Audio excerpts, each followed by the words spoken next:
Hello friends, welcome to my YouTube channel. આજના વિડીયોમાં આપણે ધોરણ 8 વિષય ઇંગ્લિશ સેમેસ્ટર 2 તેનું યુનિટ 4 ટેલ મી વાય તેનું ટેક્સ્ટ બુકની અંદર એક્ટિવિટી 1, 2 એન્ડ 3નું સંપૂર્ણ સોલ્યુશન જોઈશું. ઓકે, એ પહેલાં જો તમે મારી ચેનલ પર નવા હોય તો ચેનલને સબસ્ક્રાઈબ કરી દો અને જો વિડીયો પસંદ આવે તો લાઈક અને શેર કરો.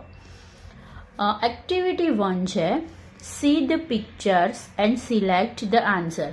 આપણે અહીંયા ચિત્ર જોવાનું છે અને તેના પરથી આપણે એક આન્સર સિલેક્ટ કરવાનો છે. ફર્સ્ટ છે વાય ઇઝ ઇટ હેપી, તે ખુશ કેમ છે. અહીંયા આપણને એક ઝાડનું ચિત્ર દેખાઈ રહ્યું છે અને ઝાડ આપણને ખુશ દેખાઈ રહ્યું છે. તો કેમ હેપી છે? તો ઓપ્શન એ છે બીકોઝ ઇટ ઇઝ રેઇનિંગ, વરસાદ વરસી રહ્યો છે એટલે. B it has no leaves, તેને કોઈ પાંદડા નથી એટલે કે. C because children are playing around it. તો આપણે જોઈ શકીએ છીએ ચિત્રમાં કે તેની આજુબાજુ બાળકો રમી રહ્યા છે વૃક્ષની આજુબાજુ. તો આમાં આવશે ઓપ્શન સી. સેકન્ડ ચિત્ર છે, આપણને જે ઝાડ છે એ સેડ એટલે દુઃખી દેખાઈ રહ્યું છે. તો એના આપણને રીઝન પૂછ્યા છે. વાય ઇઝ ઇટ સેડ, કેમ દુઃખી છે? તો because people want to water it, લોકો તેને પાણી આપવા ઈચ્છે છે. Because some people want to cut it, કેટલાક માણસો એને કાપવા ઈચ્છે છે. તો અહીંયા આપણે જોઈ રહ્યા છીએ કે એક માણસ કુહાડી લઈને તેને કાપવા જઈ રહ્યો છે. તો અહીંયા શું આવશે? બી ઓપ્શન આવશે, because some people want to cut it. 3 છે વાય ઇઝ ઇટ એંગ્રી, તે ગુસ્સે કેમ છે? તો ચિત્રમાં આપણે શું જોઈ રહ્યા છીએ કે એક બાળક તેના પર પથ્થર ફેંકી રહ્યો છે. ઓકે, તો ઓપ્શન એ છે બીકોઝ ચિલ્ડ્રન લાઇક ઇટ, બાળકોને તે ગમે છે એટલા માટે. Be because children throw stones at it, stones એટલે પથ્થર, તેના ઉપર પથ્થર ફેંકી રહ્યા છે. તો પથ્થર ફેંકવાથી તે ગુસ્સે થઈ રહ્યું છે. તો અહીંયા આવશે ઓપ્શન બી. ઓકે, હવે એક્ટિવિટી 2 જોઈએ. એક્ટિવિટી 2 છે see the pictures and complete the dialogues. Okay, તો અહીંયા જોઈએ આપણે એક ચિત્ર આપ્યું છે આપણને.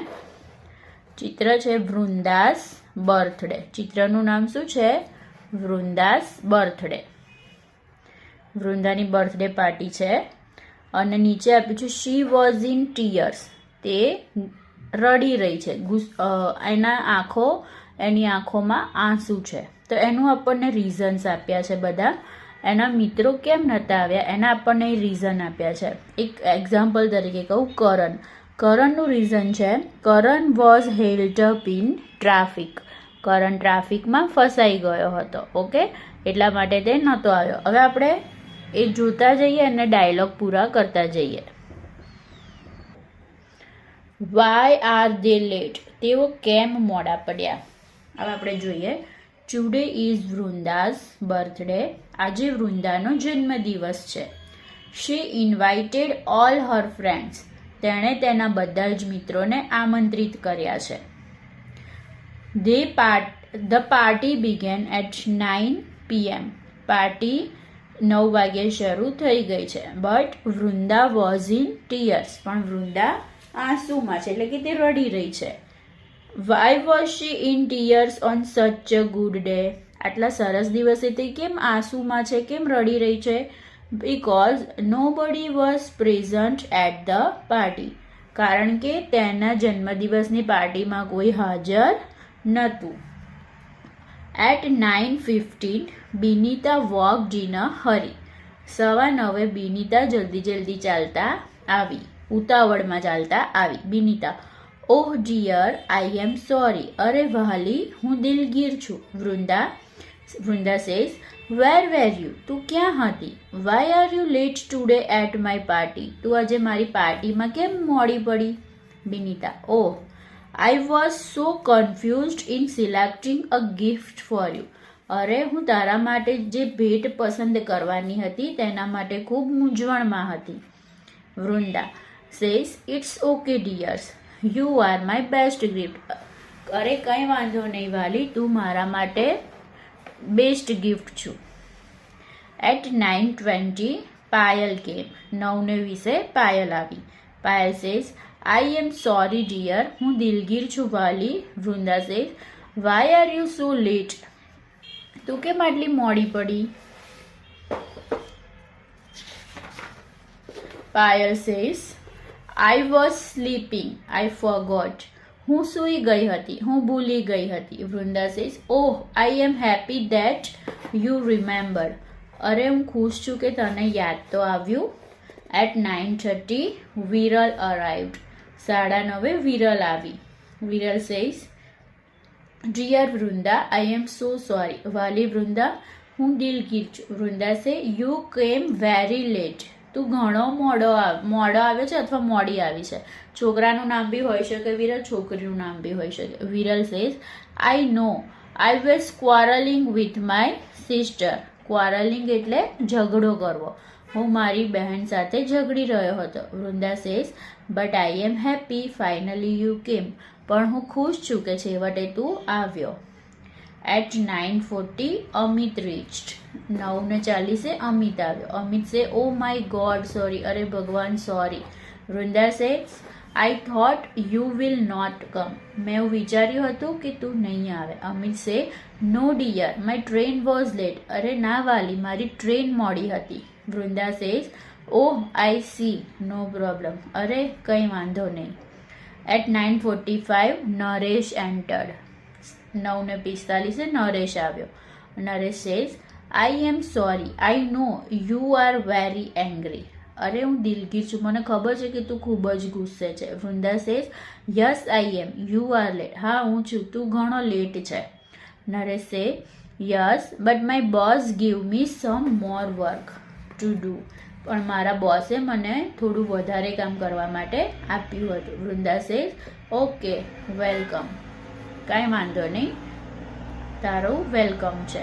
ઓકે. અને એક્ટિવિટી 3 છે, rearrange the sentences and make a meaningful dialog.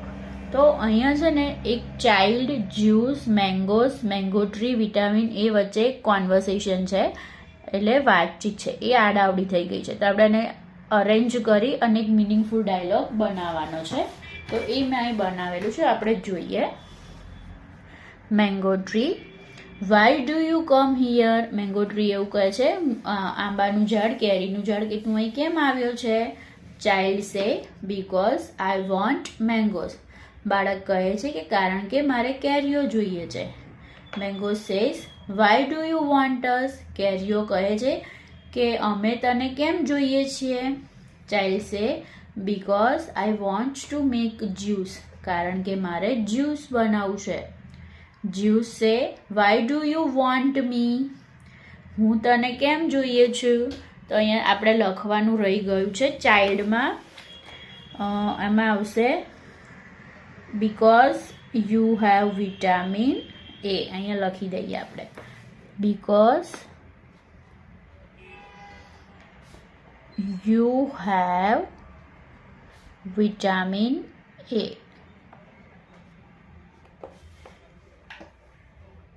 Okay, because you have vitamin A. તમારામાં વિટામિન એ છે માટે. Vitamin A says, why do you want મી. હું તને કેમ જોઈએ છે.